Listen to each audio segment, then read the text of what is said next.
Welcome to Behind the Start, where we bake the entrepreneurial dream into reality.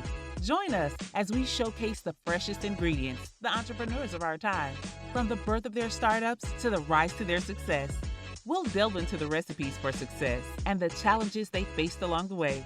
Get ready to be inspired and learn how to bake your own entrepreneurial dreams. Time to start. So go ahead and preheat that oven and put on your aprons because we're going to be in the kitchen with Dante Williams as he discussed how he baked up his business. So we're going to bring Dante up now and he can tell you all about his business. Hi, Dante. How are you? I'm good. How you doing, Stephanie? I'm doing good. Thank you for asking. So tell us about Black Coffee Roastery. Tell us a little bit about Dante. Just whatever's in your heart. Just tell us about yourself. Absolutely. Like she said, I'm Dante Williams. I'm the owner and roaster of Black Coffee Roastery. I'm just a coffee enthusiast, a coffee lover who kind of stumbled into creating a business. I'm sure we'll get into more of the details of that. But um, I roast coffee the same way that I want to enjoy it. You know, put the same type of quality that I want to enjoy into the product that I make, and just excited to see the business grow. I'm excited to push out the push out specialty coffee to new audiences, and knock people's socks off every day. That's what we do. Okay, thank you for sharing your story. So, I got to get into it because unfortunately, I'm not a coffee enthusiast. So don't hold that against me. That's I good. tried, look, Dante, I tried. People say, well, go try espressos, go try cappuccinos. It just didn't get to me. But I can appreciate, I love the smell and the aroma of coffee. So Can't beat just kind that. of keep that in mind. I do appreciate the smell. Like the smell of it just kind of like opens you up in the morning. I see why they say that. So tell us, like you said, you have a love for coffee, but tell us a little bit about like that aha moment where you said, you know what, I really want to make this a business. Yeah. So I was a program manager for a nonprofit for 8 years. I was working with youth in the juvenile justice system, and I had my office, and it was full of coffee stuff. I couldn't accept the coffee that was served in the office. I had to make my own. I had my kettle and all that good stuff, my own specialty coffee. So I kind of developed a reputation around the office as being a coffee snob. But really, I was just an enthusiast. A little while went on, and I just got burned out working in the field. And I decided I needed to make a career shift. So I quit working there, and my goal was to go back to school and attend law school. So I did that. I started pursuing that, started studying philosophy, making my coffee every day, bringing it to school and whatnot.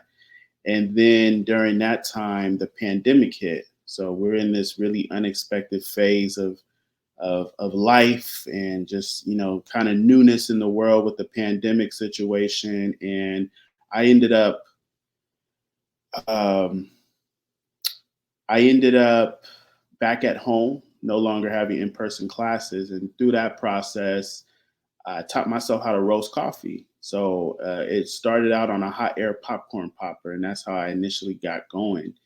And the only kind of thought of a business idea that came from that was a desire for a bigger roaster. And it was just this home roaster that cost about $400, but I didn't really have a way to justify that purchase in the budget. So my thought of justifying it was, I'll just start a little side business while I'm in school and sell some coffee bags on the side. So went ahead and did that. And the more I did it, the more I just kind of fell in love with it. And I was like, man, I know I'm going after this law school thing, and that's been a dream of mine, but I might have something right here, and eventually after time, I just made the decision that, you know what, I think I'm going to pursue this full time. I love it. A lot of people will start businesses based on their hobby, and doing their hobby, but for me, I found myself just enjoying it more, and it's been the hardest I've ever worked before in my life, but I enjoy it more than I've ever done any job in my life. Well, thanks for sharing your story. So just some transparency. I went to law school. I Okay. don't practice. So Uh-huh. when you said that, I was like, got my own heart. But I do understand the how you had to weigh it out, because that's not an easy thing to do. People, that's one of the studies that is like, people don't understand how rigorous that is, right? Until you've gone through it. So Right. you decided, okay, you're going to make coffee. So tell me a little bit about, and I'm sure my listeners and our viewers are going to want to know, how are you funding this? Because from being, I took some keywords. I heard quit law school, being at home. How did you fund this? Because a lot of times people, and I've seen a lot of times people say they struggle with startup capital and startup cash. And so kind of walk us through that, like how, because I know it's not expensive to do what you're doing. So it is expensive, I know, to do what you're doing, but tell us a little bit about that. Like, how did you, the whole startup capital and stuff? Yeah. So what we initially did when we kind of announced it, I put it on social media, and I had a bigger response than I was expecting. I ended up with a wait list. Me and my wife were talking, and we were just like, we might have something here, So we decided to invest, meager amount of our savings into the business, and the whole business has just been bootstrapped from day one. So we're not big on credit and loans and things of that nature. I think once a business gets to a certain point, it's kind of hard to avoid those things. But from the beginning, we just started out with a meager amount of funds and put that into it. And I was working part time or full time while I was running the business, and all of the money profit that we were making was just going back to fund the business. So I'm buying more equipment, I'm upgrading equipment, eventually getting a bigger roaster, and you know being able to kind of produce um, more product. I think you're muted. Y'all, I'm on mute. I keep doing this, so I'm gonna get used to this. Because I always want to give the person their spotlight time, so I turn myself on mute. Plus, my dog is running around like crazy. So, that's good that you share that story, because a lot of times people don't want to start a business, Dante, because they're fearful of the money. You Mhm. know, the fear is, if I tap into my savings, what's going to happen if this business falls or folds? And so, did you ever have those fears? Like, what am I doing? I can't believe I'm doing this. Like, well, first of all, what did your parents say when you decided, like, I'm not going to law school, I want to be a barista? I mean, like, seriously, what did they say? Well, so I'm from the hood, so Okay. the fact that I can get into my history, but the fact that I'm alive right now and thriving is a miracle. Mm-hmm. So I got support as long as I'm doing something positive, as long as I'm Okay. pursuing what I love. The support is there. And who's to say you don't go back to it? I mean, you see a lot of athletes and stuff. I just saw Steph Curry went back, got a degree. Mm, He don't even have to do that. So maybe you get to the point where you have chains all. Look, I'm forecasting, right? You have chains all over the place. yes, sir. You be competitive. You could be competing with Starbucks and Dunkin' Donuts and things like that. So maybe at that point, once you have people working under you and you have the time, you can do that. So let's talk about a little bit more about your startup journey. And let's talk about how, like, support wise. And then you said that your family supports you, but talk a little bit more about that. Is like, if you had to put like the top five, right? Mhm. Who's the top five people in your corner, you would say, and why are they in your corner? Like, Man, top five. mhm, So definitely my wife for sure, because she been with me through from day one. Even me having this crazy idea of starting a business was mhm, like, you know, brought by her support. She has a degree in managerial economics, so she does all of our finances. So that's not a skill of mine. So I'm thankful for her skill set in that. And then she gets in where she fits in as far as the business is concerned. So she'll come and do a market with me. She'll help me bag. She'll help me, put out orders. She'll help me do everything. Second to her, I would say my mother-in-law. Oh, Mother-in-law is a blessing, amazing. She is always there when we need somebody to look after our kids when we're mhm. working, when I'm working. Just her support has just been phenomenal. Um, That's and, then, awesome. and then I would say my brother and my sister-in-law. So Mhm. they are very supportive. They're not even coffee drinkers, but they've bought a lot of coffee. They will come and help out market if need be. My sister-in-law was here earlier helping me bag up some orders to get them out. So uh, yeah, One more. yeah, I got a great support system. One more. One more. You gave me four. You gave me your wife, your mother-in-law, your sister, brother, sister-in-law. One more. Okay, who we got? Who we Who do you? got? Who's your accountability person? Who like? Do you have a Okay, boy, like one of your boys? Like, how do you like yeah, when you need to vent? so one of the things that I find is critical for any business owner, don't be in this by yourself.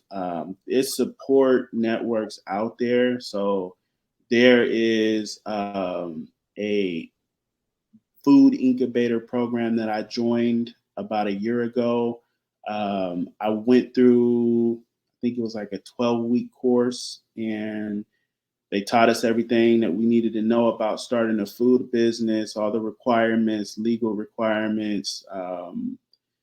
And then we had the option to apply for uh, an incubator continuation of the program, and we got into that. So that includes one-on-one support, program manager named Jacob, uh, and through that program, through their support, through our hard work, we've been able to get our product in several grocery stores. We've been able to secure some wholesale accounts and get into some really great markets. So I would give credit to Alchemist CDC in Sacramento, California. Great program. And with that, I would encourage everyone to, whether it's a small business association or whatever type of program in your city, find support. There's no reason to try to do it by yourself when you can find support that will be there by your side and help you. That's some really good, great advice, and that's good. Like because that's the whole purpose of asking this question is to see, because it is kind of can be isolated at times. You may feel like an island of one sometimes, and having that support because, as you can attest, Dante, is you don't know what it feels like until you're actually in it, like you're in the thick of things, Yeah. right?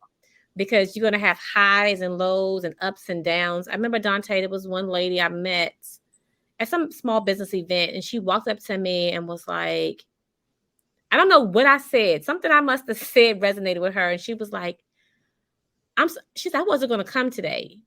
And I was like, I didn't know where she was going with this, Dante. She's like, I wasn't going to come today, but I'm glad I did because whatever I said must have touched her. And she said, do you know last night I cried in the shower? Mhm. And I was like, I'm just like stuck. And she said, Dante, she said, because I wanted to give up my business. Mhm. I wanted to give up. And whatever I must have said, I don't remember what I said, but whatever I said, it must have resonated with her because she said sometimes she feels so lonely. And she was glad that there was other people in the room that was, had similar stories and shared things like that. So you are absolutely right. Mhm. Is if you don't got if you don't have your top five, I would say try to get your top five. Yeah. Either like Dante say, go to an incubator or go do a co-working session or a group or something like that, or a meetup and Working. found like-minded people. Mhm. So let's get a little bit into the business.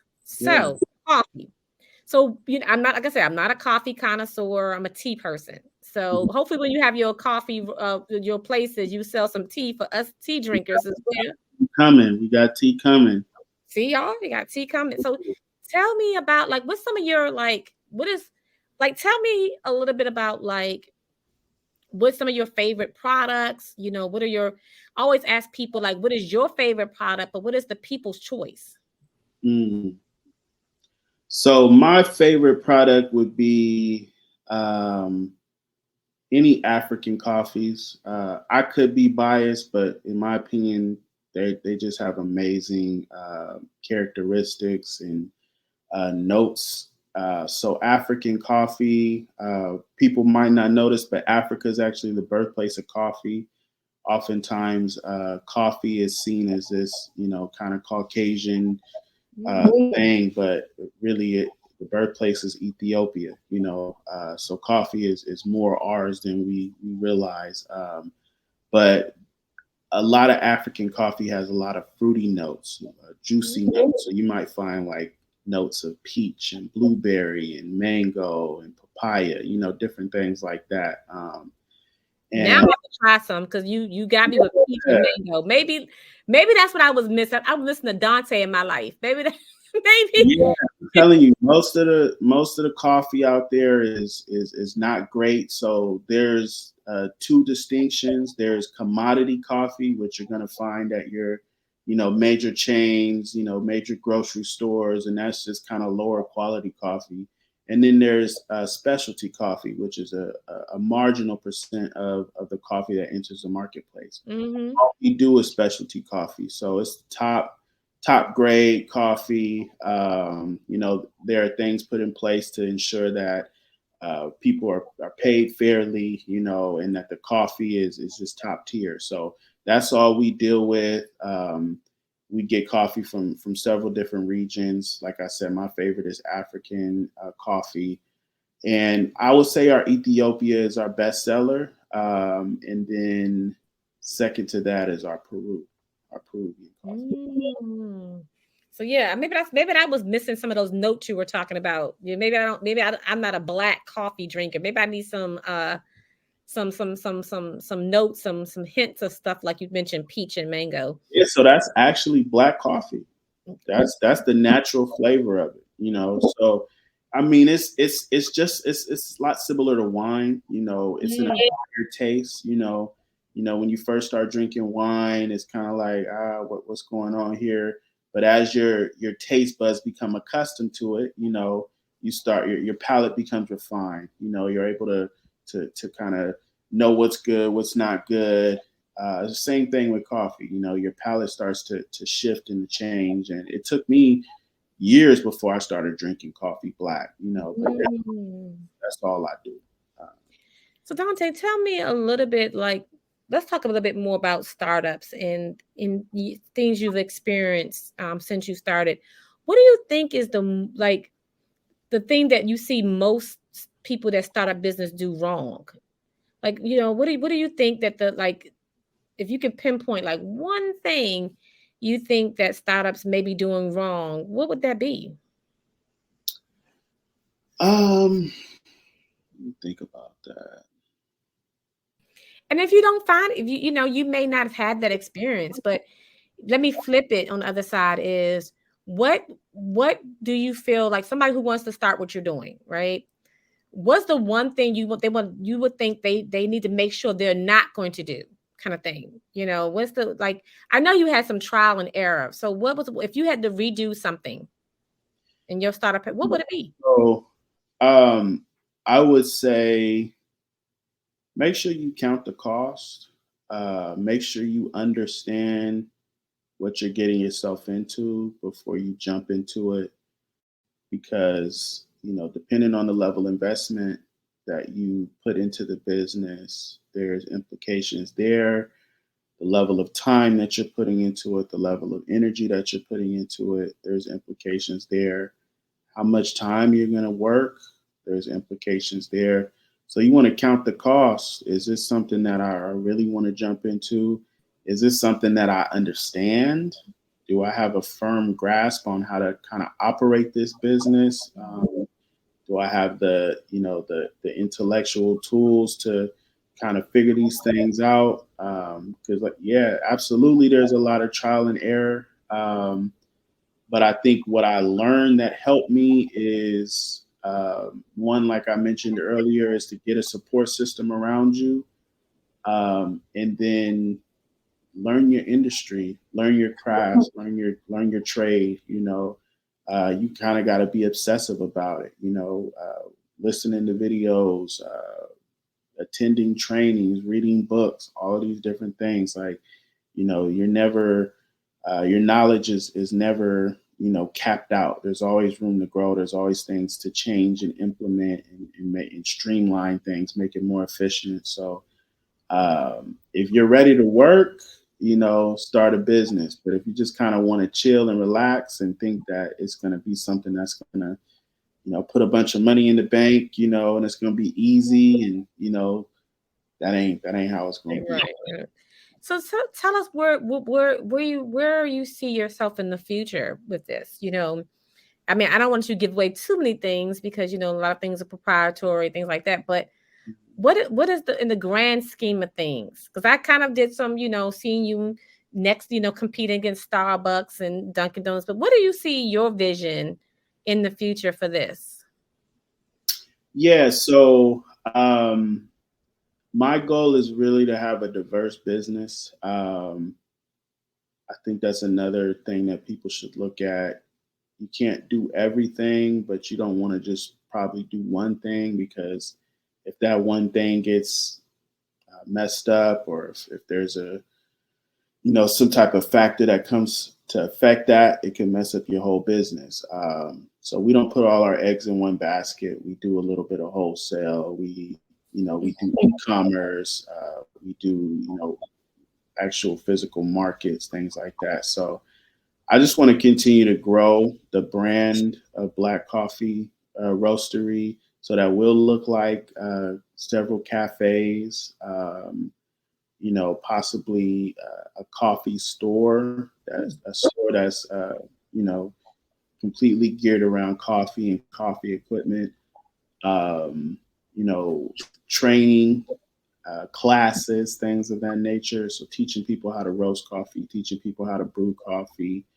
We just want to create a coffee world, and for me personally, to grow a successful business, have the right people in place. And honestly, I don't know how practical this is, but I want to get it to the point where it's not requiring all of my time, that the business is able to run. I'm the type of person where I feel like I'm willing to have less money, to work less. If I gotta hire somebody to do something that maybe I could have did, I'll do that. If I can spend more time with my family, spend more time with my two little girls, and then I would consider selling the business, at a certain point, and retiring, becoming a philanthropist. And I'm really involved in my church, so doing mission trips and just serving the community. I'm actually going to Kenya coming up very soon for a mission trip. So would love to continue doing stuff like that and be able to help people, start businesses, and just lift up the community. So that's awesome. And I see, is that one of your babies behind you on the wall? Yeah, that is. I remember that. They remember mine, and when I remember mine was that age. They grown now. So, and think you said Kenya. My oldest daughter's name is Kenya. So, really? Okay, that's a good sign there. Yeah, for sure. Yeah, I see the baby behind. So let's talk. Wait a minute. Let's talk about that, because a lot of times people won't start a business because they feel like they can't give equal amount of time to like their family and their children and things like that. So share with us a little bit about how you do, I wouldn't say work-life balance because it's not really work, but how do you balance the entrepreneurship and your family, because you do have little ones, and somebody out there right now maybe wanting to start a business, Dante, but they're like, it's not the time right now. I got two little kids at home. So tell us how you kind of balance that out. Yeah. So, if I were to do it over, we didn't have kids when we initially started the business. It kind of happened as the business was growing and starting. It's an adjustment for sure. So what we do is structure. So we got to schedule out things, having a routine, a nightly routine where, all right, this is what time family's getting home. So this is, we're going to hang out together. I'm going to get the girls ready for bed. You take her, I take her, um, going to church every Sunday, yeah, so just scheduling stuff and making sure that we have that time in place because I could easily spend all of my time doing the business stuff, but as much as I love the business, I love my girls. I love being there for them. I love being their dad. I love seeing them grow, and they love me, which is like, y'all really love me. Like they really love me, so I don't want to deprive them of anything. And that's good because, like I said, some people out there, I'm not saying they make excuses, but you just show people that you, I would say you can have it all, but as Dante said, is that you have to, what I took from what you're saying is structure. And that's interesting you say that because I always remembered when Michelle Obama she was starting her Becoming tour from her book, Dante, and she said something that really, really like resonated with me when she said, because I think Oprah, she did an appearance with Oprah, Dante, and she said, "How do you manage and juggle stuff? With being, you're probably married to the most busiest man in the world, right?" And Michelle said, "You still got to find time." And she said, when they went into this, it was no negotiation. And she said Thursdays were their date nights. No matter where they were in the world, this is one thing it was, and she said it was non-negotiable for her. And so that's what, when you said structure, it made me think about that because that was structure for them. And so as Dante is saying, you got to find what works for you. For them, for the Obamas, it was Thursdays. There's no negotiation. So that's good that we know that you balance in it because that's important. But you also going to leave something behind, a mark. Your kids are going to know that, you know what, Daddy did it. There's nothing I can't do. I could be unstoppable. Yeah. Even if you do sell the business, because I've seen people that sell the business. I read the papers all the time, and people sell the business for millions and millions of dollars. And that's great because you still, now your kids have tuition and things like that. So let me ask you a question, a really good question. So as an entrepreneur and things like that, what do you feel? Because let me just give you a statistic, and I want to get your thoughts on this. So the SBA does the statistics every year of how many businesses fail, right? It used to be like you had a 50-50 chance, but now it's dropped to like 48.9% chance of success. What is your feeling about that? And if you had to give advice on that, what would it be? First question, what do you feel about the success rate being 48.9? And then if you can give something that can maybe change that scenario for somebody, what would it be? Yeah, so it's scary to be truthful. There's so many factors at play. There's so much that you must know to run a business and keep a business viable. There's so many components that go into, whether or not a business is going to survive or not. For us,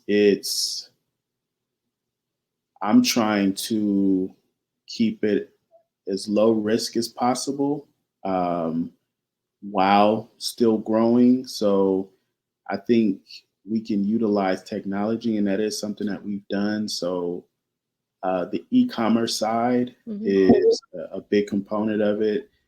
If I were to, fail tomorrow, whatever that would look like, I might fail at a component of my business, but at the end of the day, there are avenues. So our particular business, we have a type of permit called a cottage food permit, and that permits us to be able to produce low risk food items in our home. So coffee is considered a low risk food item. So we're able to produce that out of our home.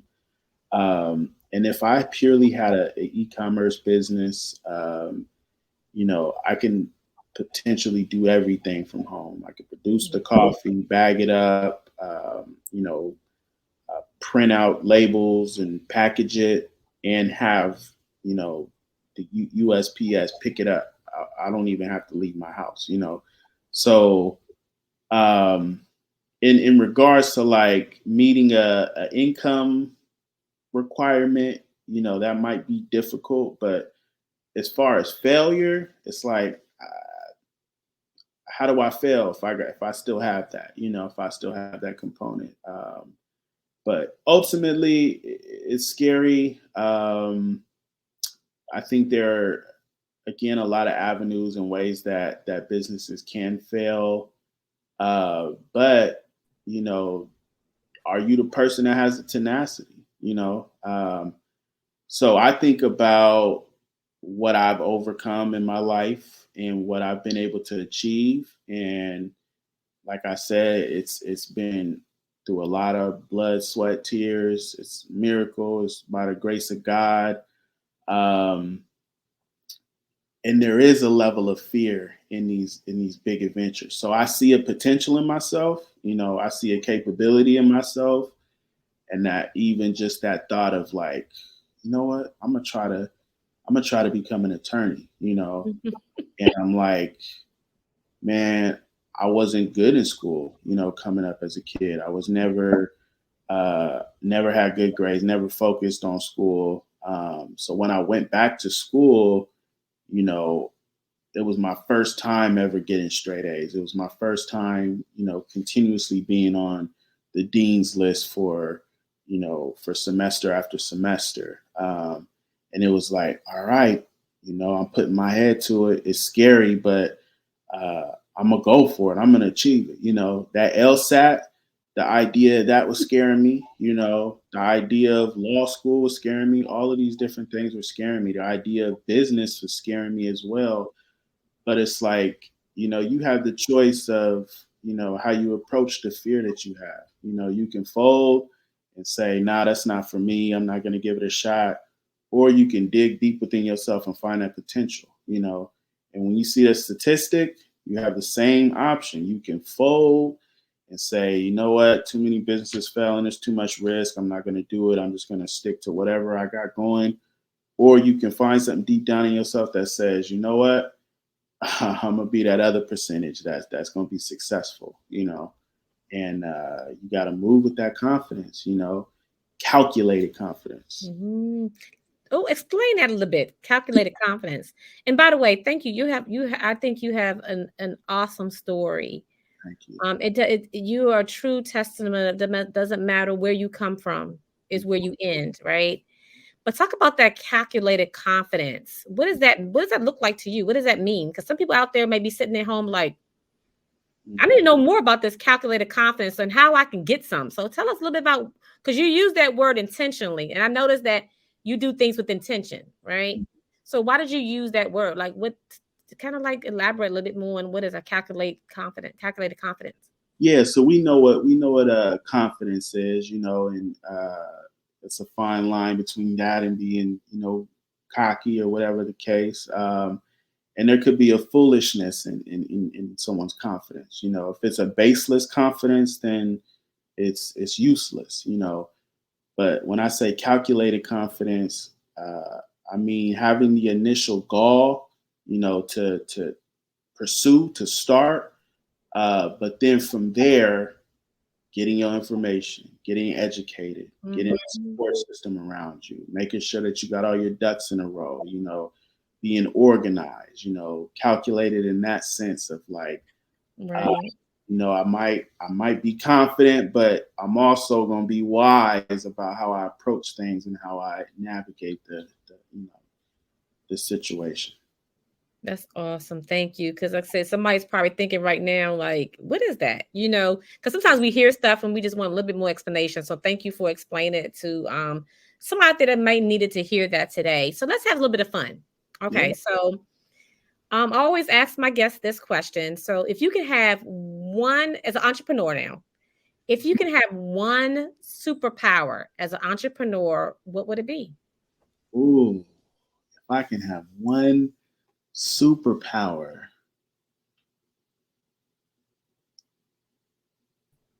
Yep, one superpower. It's funny how people have to think about it. Like if any other thing, think about the one thing. So let me give you what I said, what I normally say. Well, it's Mhm. two things I've always said, Dante. One was one of my other guests said teleportation. I got that. Because I'm still waiting like to be like beam me up Scotty, right? You ever watch Star Trek? I'm Mhm. I'm just waiting for that point where I think I'm aging myself, but I want that point where I'm like just beam it. But the other one I said was if I can have a superpower, it'd be multiplicity. Because you know how like what's that? I think it's Incredibles, where the guy can multiply and do things and then come back as one person. That would be my superpower because then I wouldn't have to outsource. I can just do because Yeah. I can do things the way I feel like I can do, right? So then I Yeah. can multiply Hire myself, yourself. right? Because that's part of the challenge, right? Is a business owner, you're the one who's passionate, the most passionate about your business. No one's going to be more passionate about you. No one's going to be more particular about the things than you. So if I can duplicate myself and See, have myself do it, then absolutely, see, mhm. So my initial thought was, I think this was a TV show in the 90s, Uh-oh. but I believe the premise was this person had some type of power to where they could just like read a couple pages of a book and just know that subject, you know. Um, Oh, what was that? I can't remember what it was like. Speed yeah, reading kind of thing. It was like, something like what was that. that? And then by the time they were done, they knew I've seen a lot of movies like that though. Yeah, so something like that, to where I can just like, just soak up knowledge really quickly, It's called a what is it? A photogenic memory or something like that. I actually used to have that. Like So I could, yeah, I used to. but That's how I used to cheat. Not say I used to cheat in school, but I used to wait to the day before to study because I would have that photo, that memory. yeah, As long as I took a picture in my mind mentally, I can remember it. And I can still do that today. Like I'll take a picture and I'll remember like the kind of color of the car. So it's kind of faded a little bit, but a lot of people that actually is a real superpower. I'm not as good as some people, but some people can like they can like just look at it and then they remember. But that's yeah, not learning. I learned that though. That's not learning though, because right, I retained enough.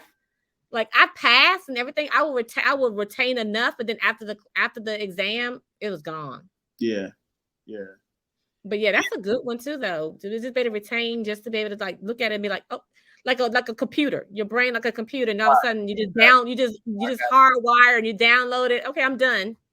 like business taxes. I just read a little pamphlet and now I know I don't need an accountant anymore. I'm just boom, boom, Right. boom. You can just program like your like what's that movie? Hero. I don't know if you ever seen that Hero, the cartoon. And you just program whatever you wanted to do, and it would do it. If you want to do a dance, you just program it. So Yeah. yeah, so The that's other yeah. thing, do you remember the movie Limitless? Is that the Limitless. one? So he ended up finding this like pill that you take, and it just like Yeah, that's what that guy. I can't think of it. Not Ryan Reynolds. It's the other guy. I can't think of his name. one of them. Yeah. Yeah, one of them. He looked like him. I can't think of his name. He was on something else. I know who it is. I know who it is. Yes, because they made a TV show after They that. did. Yeah, they Yeah. did. They did. Yeah. hmm I vaguely remember. It's one of the movies I think I've only seen once. That tells you a lot though, because I've seen, but I do remember that to take the pill. Or it's kind of like Matrix. You take, in entrepreneurship, when you Mhm. take the red pill or the green pill, those kind of scenarios. So let me ask you, let's play a little wordplay because I want to see, I always do this to my guests. I'm just going to say a word and you just say whatever comes to your mind, right? Fear. Fear. A choice. Ooh. Choice. Strategy. hmm You can Strategy. you can use it. Strategy, critical, Ooh. critical. Oh, here's a good one. Social media. Social media, a necessary evil. Okay. And last one, startup. Startup. Be ready to work. Those some good answers. Really good answers. And that, I mean, as an entrepreneur, we have to think of our feet a lot. That's why I do this, because I want people to understand, like, this comes with skill and just practice and all kind of things. But before I continue on, let's just make sure that people know, if they want to get some coffee or learn more about Dante and you and your Black Coffee Roastery, tell us right now, where can people find you? Since we talked about social media and you gave your response, but now the time is that people want to connect with you. How can they connect with you? Yeah, if you want to connect with us, definitely tap in with us on social media, on Facebook, Instagram, really Instagram. You see our handle right there on the bottom of the screen, at BLK Coffee Roastery. You see all our hilarious reels. I find myself trying to be a wannabe, like, sit down, stand up, when it comes to the videos I make. So I have fun with it. And if you're interested in our coffee, try it out. blkcoffeeroastery.com. You can get your individual bags, or you can sign up for our coffee subscription. We'll send it to you however, at whatever length you want. Delicious specialty coffee, ground or whole bean. We got you. He got y'all. Get y'all coffee today. Go support. So let's see. So you talked about reels, because I'm still trying to, like, decipher that. But part of being an entrepreneur is you got to keep up with the trends and things like that. So have you heard about this? It could be a possible ban on TikTok. I have, yeah. What's your thoughts on that? Like, as a business owner, let me ask you, what's your thoughts on two questions? What's your thoughts on that? And how will Black Coffee Roastery pivot if, in case, social media becomes non-existent for us? So talk about that, because I think people are now seeing these articles and stuff about the reality that so some of these social media sites could be banned, and a lot of people, like you said, like you doing reels and stuff, are making your money off of social media. So what is your thoughts? And then, how would you kind of like maneuver through this if it did happen? Yeah, so that's an important thing. We always got to be forecasting and thinking about these possibilities. You got to stay on top of these trends and know what's going on. I'm not a social media influencer, but I know that there have been several major shifts in social media, to where people whose livelihood was based off of their, social media profiles was taken away from them a day after. So my thing is, like, all right, we got to have a backup plan, or we got to figure out what's next. So if it's not social media, what we doing? We doing online ads, Google profile. Your email, get them emails. We're gonna have to go old school and hit up, newspapers or whatever the case. But advertising is still gonna be out there. That's one thing I know. And all of our major media corporations is their bread and butter is advertising, whether it's radio, TV, social media, the internet. All of it is they making their money from ads. So that's going to keep going. You just got to shift to find what's now applicable. If it's not TikTok, Facebook probably still going to be there. You just got to navigate and shift. I think our biggest platform is Instagram. I don't anticipate that going away, but if it were to, we're going to figure it out. But that moment last year, though, we were down for that day. It got a lot of people. Do you remember that when Facebook and Instagram?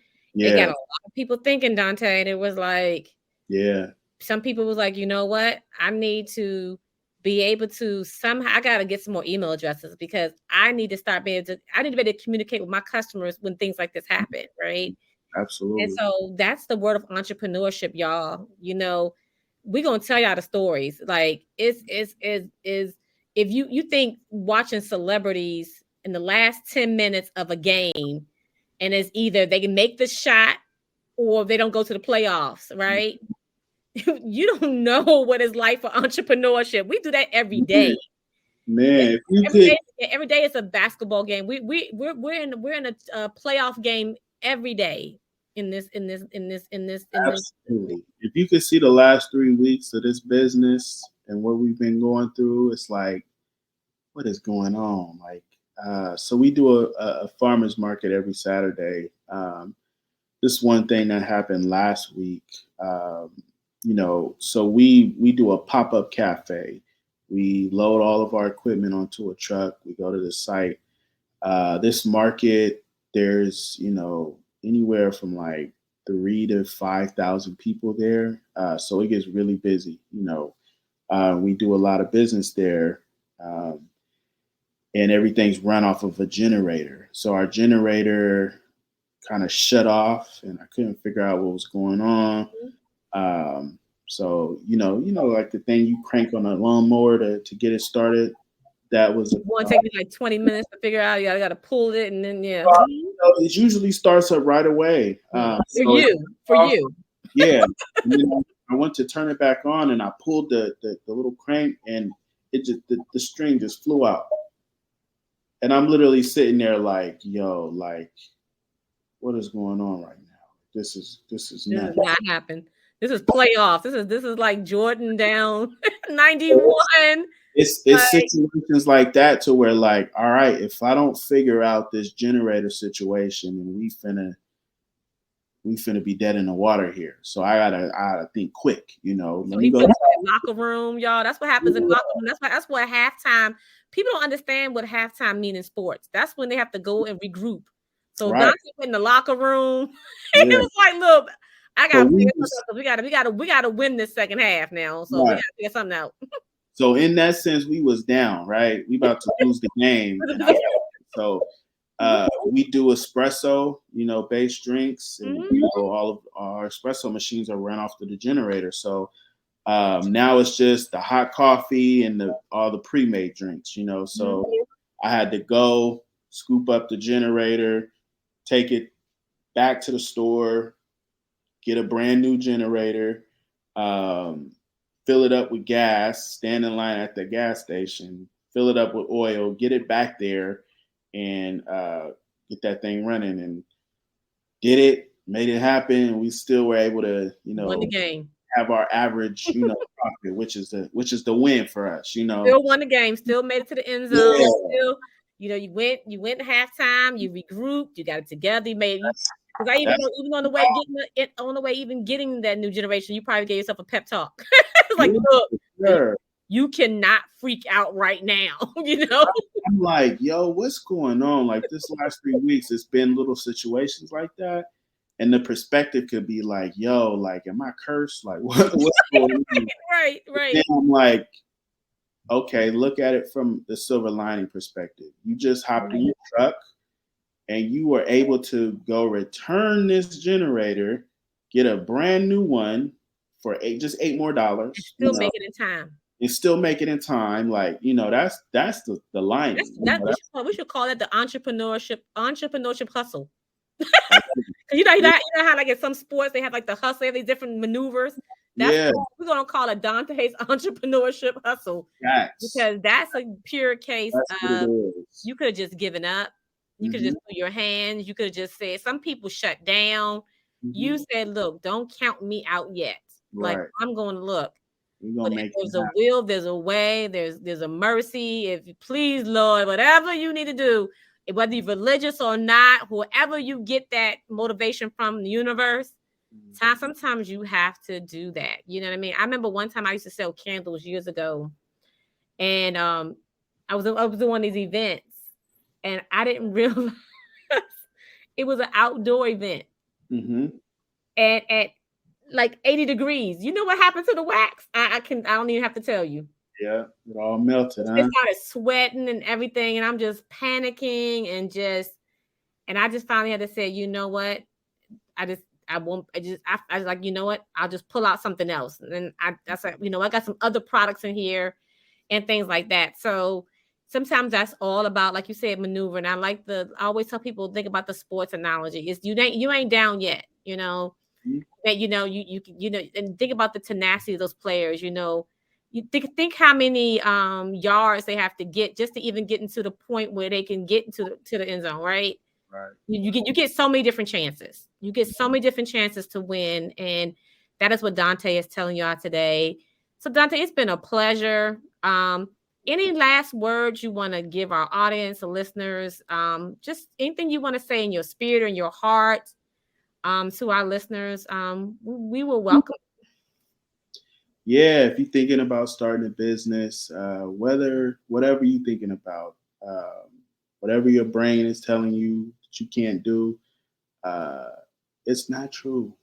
It's not true. You are capable. You are able of being able to achieve whatever you set your mind to, as long as you're willing to work hard, as long as you're willing to find the right support system and network to be behind you. You can achieve your wildest dreams. And you just got to have the tenacity to go and seek it out.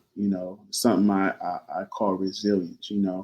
It's being able to overcome difficult circumstances and come out better on the other side. And that's what I'm all about. And it's not something that I feel is an innate quality that you possess, but it's something that could be taught.